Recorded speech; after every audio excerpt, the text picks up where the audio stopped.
മുംബൈയെയും നാസിക്കിനെയും ബന്ധിപ്പിക്കുന്ന ചുരം ഏത്? താൽഗഡ്. നാതുല ചുരം ബന്ധിപ്പിക്കുന്ന പ്രദേശങ്ങൾ ഏതെല്ലാം? സിക്കിം, ടിബറ്റ്. ഏത് മലനിരയിലാണ് ഖർതുങ്ല? ലഡാക്ക് മലനിര.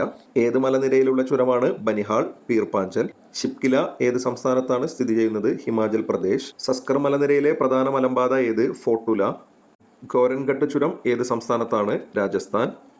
ദിഫു ചുരം ഏത് സംസ്ഥാനത്താണ്? അരുണാചൽ പ്രദേശ്. ദിഹാങ് പാസ് ബന്ധിപ്പിക്കുന്ന പ്രദേശങ്ങൾ? അരുണാചൽ പ്രദേശ്, മാൻഡലെ.